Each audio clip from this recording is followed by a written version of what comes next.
The greatest freedom you'll ever have in your life is not caring what other people think. Yeah, I agree. That is freedom.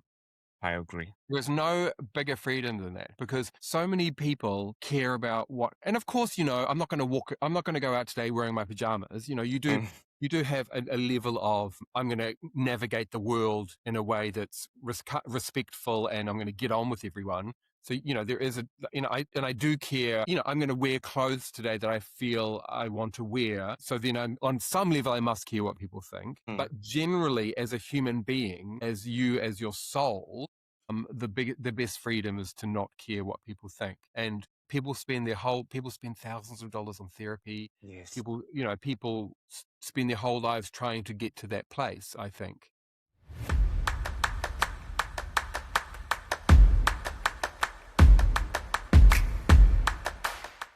Really just want to say thank you. And my purpose really is to celebrate who you are. I don't think there's a second person in New Zealand as who you are, especially with the work that you have been doing all this year with our rainbow community. So you have a lot of accolades, achievements, and work that you have done, and I can name all it all. However, what I really want people to know is you as just you without all the labels, but just simply the essence of who you are.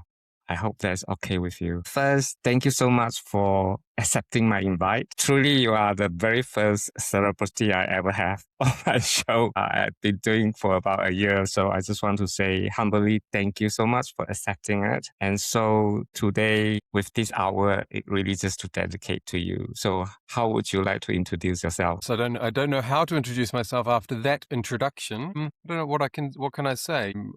My name is Steven. I turned 50 last year. I live in Auckland, Tamaki Makaurau. I grew up in Taupō. I left there. I did my last year of schooling here in Auckland, and then I went overseas for about a year and a half, like a gap year, and then came back and went to university. And I think it was at university that I got involved in student politics, and that's when I got involved in community, organizations and events and things like that. I think that's where it started. I had a really great time at university. It was fantastic. And I was just lucky. I just fell in with the right people at university who were politically active, and they suggested, oh, you should run for student council. You should come to this march with us. You should come to this protest with us. And I was, yeah, let's go. And that's when I became politically active at university and just felt like we had to do things to make a change. And that's when that all kind of started, I think. Yeah.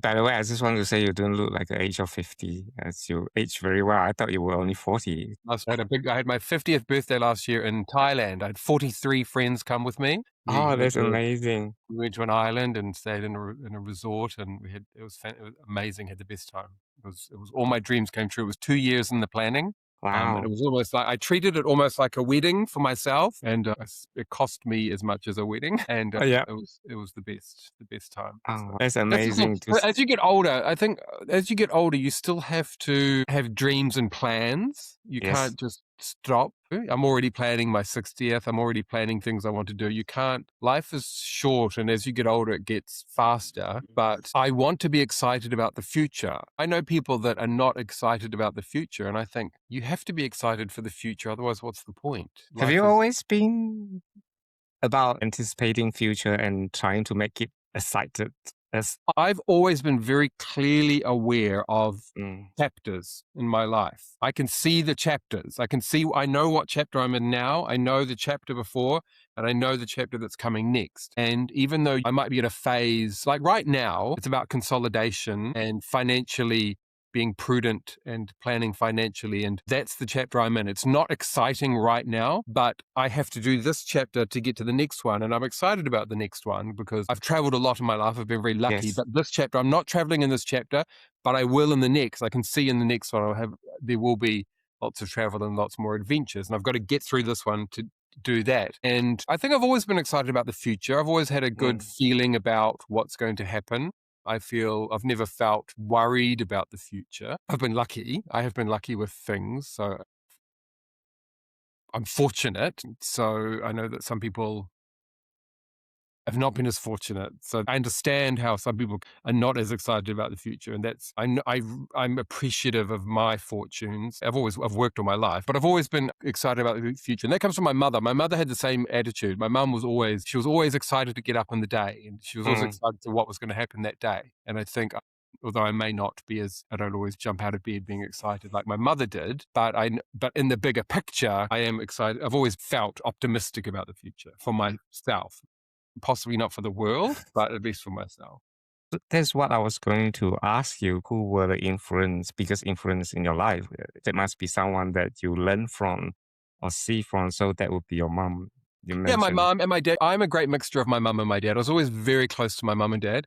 I Wow. lived with my mother and father all Mm, my life amazing. until they passed away. Sorry. Yeah. That's okay. It's all good. My dad passed away in 2015, and my Yes. mother passed away at the end of 2022. Unless I was living overseas, Mm, I lived in Wellington for a little bit. But whenever I've lived in Auckland or Taupō growing up, of course, I always lived with my parents mm. up until 2022 when my mum passed. So I was very close to them. In some ways, too close. You know, our lives were very intertwined. Mum and I work together, go to the movies together, go for dinner together, go for drives, Wow. go on holidays. Me and my mum went around the world. I took her to Europe and Paris and Wow. New York, and we went everywhere. And there was, Hawaii, Thailand, Hong Kong. We went, yeah. So it was great. We had great times. Las Vegas. I took my mum and dad to Las Vegas. They always wanted to go there. Great times. Wouldn't change anything, but unusual for a man, Mm, middle-aged man to still be living with his parents. But I wouldn't change anything. I don't care about anyone else's rules. yes. I'm just going to do what I feel is right for me. Yes. So I've always done that. So my influences, definitely my mother and father. My father was very patient. My father was very empathetic about other Mm, people. He was conscious of other people's struggles, and he was wow. a very empathetic person and very non-judgmental. I could bring anyone home. Like I brought Wow. drag queens have walked in, trans people, every color, and my parents, they just don't see any of that. They just see the people. I can bring Wow. anyone home, never a problem. My dad always wanted to talk to them, find out all about them, find out who, very curious, and so it was good. My mother, a lot of energy, fiery. She was an Mm, Aries, get up and go, always moving forward, very social, love to go out. So yeah. But other than my parents, influences on me, great influence has been Edward Cowley, Buckwheat. I mm, remember mm, being Buckwheat when I came out, started going out, would have been about 17. mm. And Edward Cowley in drag as Buckwheat was at the club. And Bertha, Harold Samu, Bertha, they were at the club there. And just amazing people, like just Yes.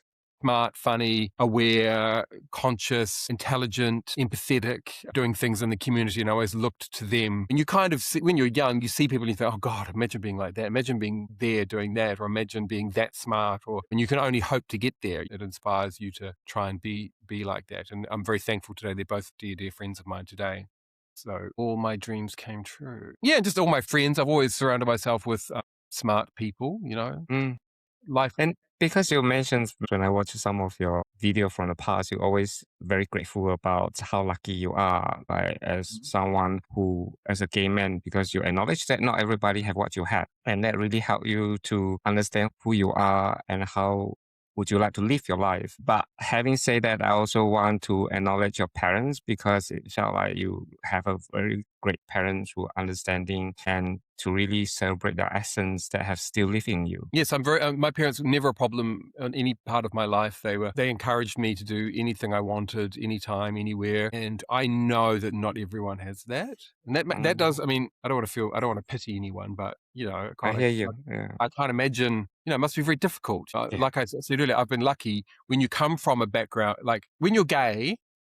I feel like when you're gay and your parents know. When I came out to my parents, from that moment, it's like, who cares what anyone else thinks? I couldn't give a shit. Like Yes, my parents don't care, so I don't. That's it. Like I don't care who else's opinions matter.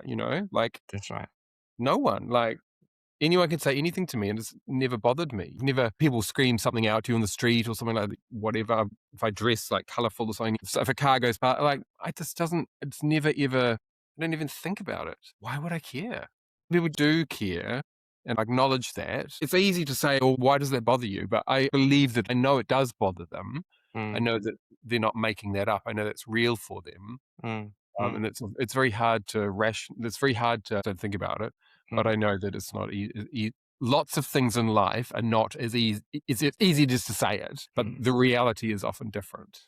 I think, as you mentioned, your parents created conditions where you can really fully be who you are and feel accepted. And that's kind of become part of your life to fully accept yourself as a gay man. I think that is a wonderful thing because, as you mentioned, probably not many people actually have that. And you understand some struggle of it, but you're also saying, like you see the benefit of really not giving a fuck about what other people think. Because then you can really live fully of who you are. True freedom, the greatest freedom you'll ever have in your life is not caring what other people think. Yeah, I agree. That is freedom. I agree. There's no bigger freedom than that because so many people care about what, and of course, I'm not going to go out today wearing my pajamas. You do have a level of, I'm going to navigate the world in a way that's respectful and I'm going to get on with everyone. And I do care, I'm going to wear clothes today that I feel I want to wear. So then on some level, I must care what people think. But generally, as a human being, as your soul, the best freedom is to not care what people think. And people spend thousands of dollars on therapy. Yeah. People spend their whole lives trying to get to that place, I think. And you know what, Stephen, I just realized something. I think that's why you were so good at helping to share the story of our communities. And this is what you've been doing for so many years. maybe Because it doesn't come from a fear space. It comes from a freedoms of celebrating who we are. And I've always wanted other people to be okay with themselves, like I am. Like it's almost like I feel okay, so I want other people to feel okay as well. And there's various levels of success with that. There's, everyone's different. I can only do what I can do. You can try, you can lead a horse to water, but you can't make it drink. And, if we can all help one person, it's a cliche, but, if that's all you can do, that's all you can do.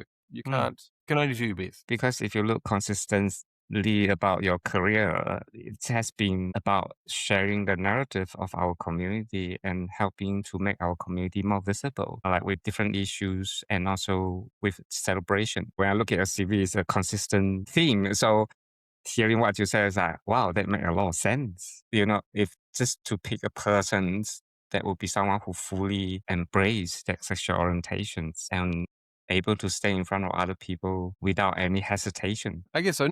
There are other people that do lots of things in the community. Yeah. Yes. And everyone's different. They all have their own journey and their own feelings about who they are as a person. Everyone's different. I can only do what I can do. I can't get wrapped up in thinking too much about what other people are doing. You have to. Yeah.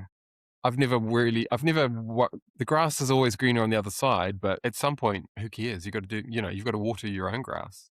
Can't keep thinking about what other people are doing. So have you ever purposely thinking about, I want to get into the media? Or No. It wasn't your plan? No, and I don't even do it now, I've done it. I've done my piece. I've done everything I'm finished. I've made my mark. I'm 50 now. I don't need to. Yeah. So that chapter I'll tell you, it all started at university. So yes. How I got into media was, I was at university. I was very active, very visible at university. And BFM, there was a great show called In the Pink on BFM with Charles Bracewell and Ricky Huntington. And they'd done this Sunday night LGBTQI plus radio show on BFM. And they'd done it for many years and they wanted to move on to other things. And so the slot opened up on a Sunday night and they had no one to present this queer radio show. And I was involved in student politics in the queer group at university. And, we got wind of this. And so a couple of us went in and they asked us to come in and do it I think it was from Queers on Campus was the group. And so we went in and there was a few of us and it kind of, it pretty soon worked out, there was a bunch of us having a go and it ended up being me, it just kind of, I was the one. Do you know what I mean? Like that was.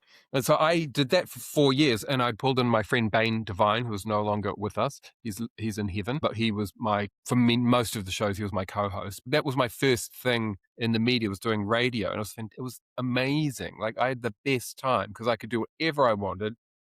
Wow. There was no internet. We always had guests and talking to people who were writing books, people who were doing movies, people who were launching albums, people who were doing dance parties, people who were drag queens, people who were trans that were doing things, just people who were doing things. We just, every week we had them in and just interviewing them. And it was week after week after week after week.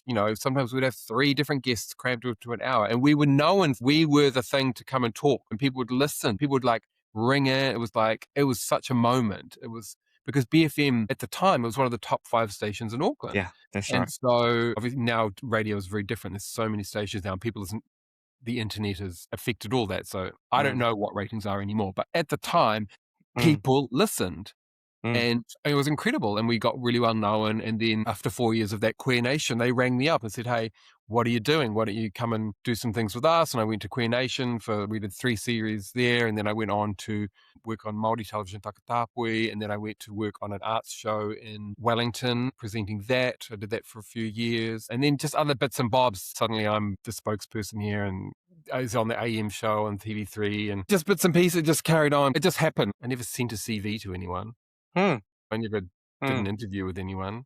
mm. It all just It happened. just happened. It just happened. It's just from there, it's just not boring and just then Yeah. it just keep going. So that was about 10, 20 years. I don't Yeah, even think, but it was, yeah. And then I emceed a lot of events, and that's right. so I, You so I still go, do, hmm? isn't it? You still do Yeah, I occasionally still do with it. I do it different, yeah, less. I do less now yeah, because there's lots of other people. Like I'm 50, like younger people. I'm not greedy. I've had, mm, I'm very conscious that I've done it. mm, I had a great time. mm, And if someone else is going to do it now, that's fine. That's great. They should, people don't want to see me all the time. Like you have to let go of everything gracefully. yeah, There's true, nothing, when people cling on true. and end up being desperate, that's not graceful. No, You know what I yeah, mean? Like, I don't want to be that person. I don't want to be yeah, that person clinging on. Like yes, that you can end up looking tragic. yeah. And that's not good for you. If I'm never on TV ever again, if I'm never emceeing anything ever again, that's fine. Mm, mm. You have done it for so many I've years done and it. yeah, I've done it. yeah. Like, and my dad used to say, the funny thing is, my father used to say, I used to say to Dad, "Hey, let's do this." And we say, he goes, "No, I've done it." My dad used to say, "You think you're the only one to do anything? I've done that. I've traveled there. I've done it." And I used to sort of look at my dad thinking, "What do you mean? Come on, you're like, don't be stupid. Come on, let's go away on holiday." Or let's say, "I've done that. I've traveled. I've been to more places than you've ever been. I've done it." I just wanted to, he wanted to stay home and like rest. And I was always got mad. We'd have an argument. But now I'm like, I am my father. Because Yeah. I've done it. Like I have no need to do anything like that anymore. I enjoy, like, if, I still MC events and things, and I still get called up for quotes and things, or to go and do a Vox Pop somewhere. Or yesterday I was on Radio New Zealand. Yesterday morning I was giving a quote to Your Ex magazine. They asked me to give them a quote about a TV show, this show called Tiptoe. So I'm still like, the phone's Yes, still going, yes. but it's like, if it stopped going, that's okay. Like, I'm doing other things. I'm doing this, like this kind of thing. Like, that's fine. When I first met you, it was a TV show that you were trying to understand why Asian communities Mm, are reluctant to seek help. mm, And to be honest, as a migrant coming to New Zealand and learning all this new LGBTQ community plus, it was amazing. But not just that, seeing a show dedicated for the community and having someone who representing and talk about issue in our community, for me is really something. For someone coming from Malaysia, where our community have never been visible or even having a chance to voice our concern, to have all that presented to us. That's why I never forget you. Even after that interview, you always in my mind when I see you pop out from anywhere, I still remember that because it's such a role model for someone like me to see, wow, this can be done and can be celebrated in a society Sure. where Everyone has a story. Everyone has a story. That's the thing. A couple of days ago, I saw online, it's awful. But there was a thing that popped up online a few days ago about someone had a photo of a homeless person mm, the homeless person was having an episode, they were having a moment where they were, anxious and like acting unusual. And then there was people online saying, "Oh, they're on crack. They should be off the street. They need to be moved on." Da, da. And I just wrote, you don't know that person's story. That's someone's exactly. son, brother, cousin, partner. You don't know what happened in their life to get to that point. They're obviously having an episode, and you've chosen to film them and put it Mm, on social media for likes and comments instead of going up to them and saying, "Are you okay? Like, do you exactly. need anything?" Or if you can't deal with it, talk to, like, just go to a police person and say, I think that person's Mm, need some help, instead of fucking putting it on social media as something to mm, laugh at. I was at an event, big event yesterday, and there was a woman at the event who seemed to be having some kind of issue. And I went up to her, and I knew a nurse there, and I said to the nurse, I think that person's having an issue. yeah. You want to just check it out? Instead of fucking filming it and putting it on social media. There's something. My point is that everyone has a story.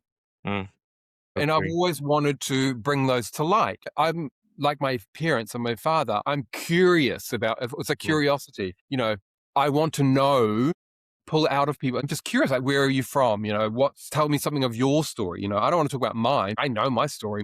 In my mind, my story is boring. So most of the time when I meet people out socially, I can this will be surprising, but people comment that I'm actually quite quiet socially, like mm, some, because I don't want to talk about myself. I know that's boring to me. I want to know about you. I'm very good at asking people questions because I mm. just want to know about them, I think that's the reason why I want to talk to you, because that's how I felt. I felt like you have listened to many people's story, and I'm really curious about yours. Curious in the sense that from what we have seen, you have done well for yourself and also being really consistent with your voices. Even now, I saw the latest post that you share about the fundraising event from Rainbow Charity New Zealand. And so you still carry on and doing a lot of advocacy, probably behind the scene, I would assume. What you probably saw is I post from the Rainbow New Zealand Charitable Trust. And I just, late last year, I left the trust. I was on the trust for 6 years as a trustee on the board. And they're in a really good place. I've got really good people there right now. So I thought, now's the time to leave. It's been 6 years.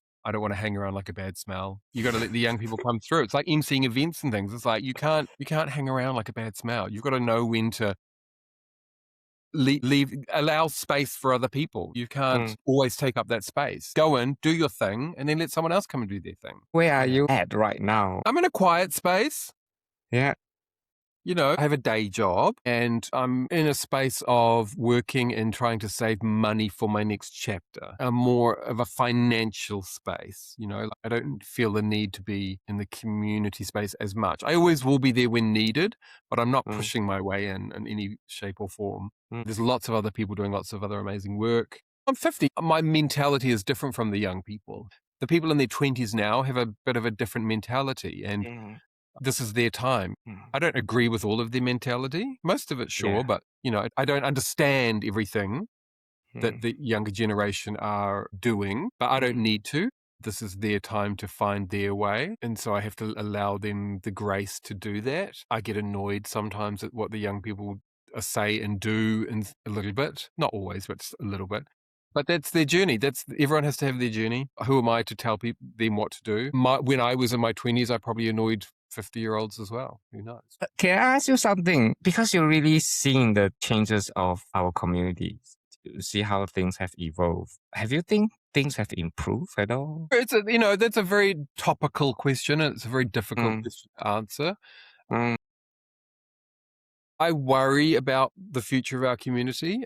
I worry now probably more than I have in the past, which is really mm, interesting. I think the world has become a lot more crazy. I think there's lots of reasons for that. I think social media has been complicated. mm, Social media can be amazing, but I think social media has also allowed people to go into their own echo chambers and their own algorithms. I think that's why we have right wing governments happening around the world, and racism and homophobia, yeah. Islamophobia, all these things are being amplified by Mm, social media. And it's easy for people, if someone has a racist inclination or a homophobic mm, inclination, it's very easy to find allies mm, on social media. I could go on social media and I could put up a racist comment, mm, and there will be some people mm, that will agree with me. mm, Then suddenly you'll kind of slide into that algorithm where that's kind of all you see. mm, And you all end up sticking together. If you look at MAGA Trump supporters in the United States, I think that's why we have Trump and that whole kind of movement, is because those people, the algorithms end up putting you into this tribe. We become absolutely. tribes. And I think that has been detrimental Yeah. to our society. I don't know how that's going to change. Mm, That is probably, for me, one of the biggest concerns on the future of humanity. mm. So I think that's been very damaging to the rainbow community. Mm, Also, sometimes I think the rainbow community itself, sometimes we can be our own worst enemy on some yeah. things. We can cause issues amongst ourselves that I don't know why they've become issues now. Like there Mm, seems to be the rainbow community itself feels quite divided. When I was younger, we were all in it together. mm, You would go to the Staircase nightclub mm, and everyone was in that room. mm, White, brown, trans, drag queens, lesbians, butch dykes, femme mm, dyke, camp twinks, leather muscle mm, daddies. We all got along. mm, There was no separation. We were all in it together. mm. But it feels like now we feel more divided than ever before.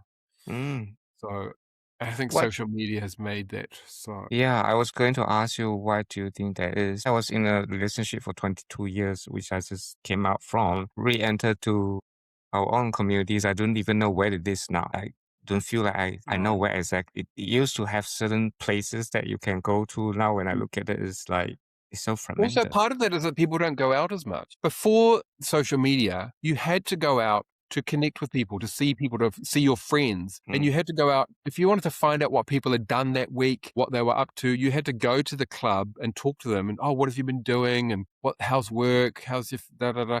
But now everything's just constantly fed to us. I know what my friends had for breakfast this morning. I know what party they're going to tonight. I know what my friends are wearing today. I know what mm, my friends had for dinner. They posted pictures of their dinner last night. So because you have this constant feed of information of what your friends are doing, you don't have that need to go to the club tonight to be in the mm, same room as them.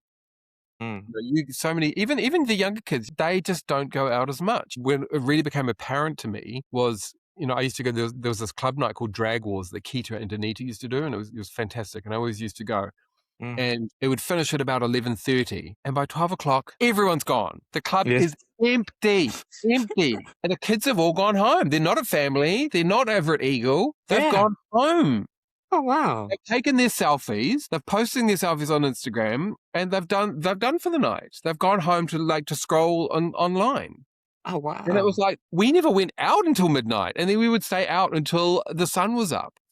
But Yes. a lot of the kids, I mean, yeah, it just seems like a lot of them don't go out like we went out. They just don't have the need. And also, of Mm, course, Grinder and all those things. mm, You had to, if you wanted to meet someone and hook up with someone, mm. we all have urges, we Mm. all have needs, and you had to go out to meet people to That's hook right. up. But now it's like friggin' Uber Eats. I don't have to leave my bedroom and have someone half an hour later knock, if I'm lucky, if it's a good night, Yeah. knocking on the door, where Yeah. it's to go out. And it was always, I think when you had to go out and be in the same room, we were a lot more civil. We Mm, were, you had to get along with each other. You mm. couldn't just say ridiculous things online about each other. I agree because I felt at the time it was hard, but the challenge with different issues than right now because all my separations, I put myself out there, and then I have never had so many bisexual men hitting on me. I'm 53. I don't even know I have a market for bisexual men. Where is that even come from? Because when I was younger, there wasn't even that. If I were just purely looking for sex, I don't even have to go out. But because I But really we've just lost, want, but it means that we have lost part of our human connections. yeah, You had to go into the club, you had to conduct you had to be sociable. I meet young people now that will, and I don't mean to be blaming everything on young people. I don't mean to come across I that way. understand. Yeah, it's not. Yeah. I'm just saying what I'm saying. And, like they are very good at chatting online and Mm, typing and through text, communicating through text, da, da, da, da. And then, you'll go and meet them, and to have a verbal conversation, it feels like it's challenging for them. It feels like for mm, some of them, it's out of their comfort zone. They won't say much. You'll have a coffee or it'd be in a meeting or something. They won't say anything. Then you leave the meeting, and then it's like they're chatting, like they're saying 10 times more online. It's like we were just in the same room half an hour ago and you didn't say any of yeah. this, but now you Yeah. can How say it through interesting. text. Yeah. But It's a bit there's more. not biases because the study has shown that's what happened with younger people. Mm, Their mm. social interaction skills become less developed because of the social media and through text instead of face-to-face interaction. And I And felt it it, is what it is. We can't change it. And yeah. it just is what it is. It's never, it will Yeah, never, we'll never not have this technology. We'll never not have social media. So we have to, exactly. in some way, work with it, I guess. So the question is, where do you think our community is heading to in future? I don't know. Yeah, It's very difficult. it is, isn't it? I worry, this is going to be the most controversial thing I'm going to say. Sometimes I worry that every generation wants a cause. Mm, Every generation of people in their 20s, 15 to 30, but there's always, it's nuclear free, it's the Springbok tour, it's apartheid, mm, it's colonization, environment, whatever it is. Every generation, they want to feel like they are having their say and they're being seen and heard and they're making a change. And we all mm, feel that as human beings. But sometimes I worry that young queer people clinging on to things that they are making a cause, and I'm not saying anything specifically, but sometimes I worry that they're inventing causes so they feel like they're part mm, of something and being seen and being heard and making a change. And sometimes I worry that those causes that mm, that they're fighting for mm. I feel like they could be putting their energy more into Yeah, other places. yeah. I I hear you, and I know what you mean, and I think I also witnessed some of it myself. And also work in the same area of what I'm saying. Sometimes I look at some of them and I worry, I think they're not conscious of the people that have come before. I agree. I see some young people and I think they think they're the first to do it. And it's like, honey, there are many people that have come before, paved the way for you. Mm, You don't need to act like you're the first person to pave that way. absolutely. And often not their fault. They don't know. They don't know their history or their queer whakapapa. Yeah. So, they just don't know. So I'm not angry. Nah. It is Yeah. what it is. Yeah. But We're just saying what we have witnessed, blaming anyone. every young generation, they want their moment and they want their cause. Mm, And I think sometimes I wonder if they're inventing some causes just to mm, have, just because they want something. mm. But I think that is very insightful of you because people want to make their suffering out of some sort of meaning. And then Yeah. it is very common that then they need to Yeah. find it themselves. And so it makes sense, like then they will fight for something that probably already been The done. problem comes when you push too far on some Yeah. things that people that may have been our allies for a long time, when you push them too far to bend to your ways, you can annoy them too much. And Yeah. suddenly they might not be the great ally anymore because they're just fucking sick of being. Yeah. I agree. Everyone needs to just relax a little bit. When you look back, would you still give advice to your younger self? Things that you might. No, everything happened as it should. Yeah. Do you know I ask every guest around these questions? I have a feeling you wouldn't change a single thing. You wouldn't even give yourself advice. No, everything happened exactly as it should. Yeah, yeah. But Stephen, I really like to just before we finish, I really just like to celebrate your parents. Can we just spend I've got a picture of my dad right next to me. Hold on. please. Oh, what a handsome young dude! My God! And behind him, that is your mom. No, or- that's just him walking. I think it's Queen Street. I think he's Oh, walking down cool. Queen Street. Wow, he's really good looking. Oh wow, probably that's why you get it from him. And I've got a picture over here. Hold on. God, all these silly tourist photos. There's me and my mum in Hawaii. There's me and my mum on a helicopter in the going to the Grand Canyon. Wow. The reason why I want to say that is I felt like if all the parents like your parents, probably like all the kids who grow up know that their difference would be a lot happier I and think, healthier. yeah. I mean, having loving, compassionate parents can only be a good thing, right? And I know that not everyone has that, but look, we have to accept the world for what it is. Not Absolutely. some people are fortunate with that, some people aren't. But it doesn't, people who come from homes where the parents are not as great as mine, they can still be great people. They can still work Absolutely. it out and be survivors and have fantastic lives. It doesn't automatically mean by default that you're going to be screwed up. No. Yeah. You still My, people my, find their way. my parents are pretty screwed up, so I just want to say that. So Yeah, just to yeah, but it's find true. my way, Like I agree. I mean, even Yeah. my mum, Yeah. her parents were complicated. It was a complicated childhood for my mum. but she came out all right. My dad was the youngest one out of 4 sisters and a brother. My dad was the youngest. My dad was kind of babied in a way. Like Yeah. my dad's mother really looked after my dad. So my dad was quite soft, and my dad was very loved by his parents because he was the youngest and his siblings all looked after him. And so my dad, in some ways, passed that on. He Yes. raised me like that. My dad was a very loving father. Throughout most of my adult life, he would iron my clothes and clean my room and make my Oh, bed. wow. That's what his mum did for him. Yeah. So Sorry, I haven't asked what's their name. What's your father's and mother's his name name? was Horace John. He went by Yeah. John, but his name Yeah. was Horace John. The same was his father's name was called Horace as well. But everyone called him John because it was easier. Yeah. And my And your parents mom? both grew up in the same street in Sandringham, Yeah. Oh, Brooklehurst wow. Road. They grew up 5 houses apart. They knew each other their Yeah. whole lives. Oh, wow. Yeah. And were you grew up from Sandringham then or No, I grew up because in Taupō, Taupō, Tokyo. yeah. Yeah, Yeah. because my parents moved down there to open a clothing shop. My father was always in the menswear trade, so he moved down Hey, there and opened a menswear shop. Yeah, yeah. awesome. And your mom, what's her name? Marcia. Amasia. Who are you closer to? Both of them equally Both close? of them, a little bit different, really. Like, but Yeah. both very close.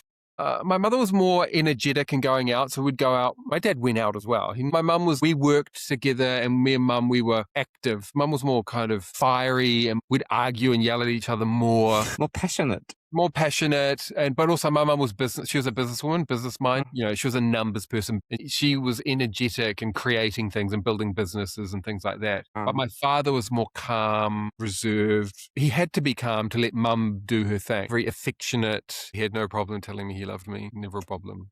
Hug, always huggy. It was fantastic. Yeah.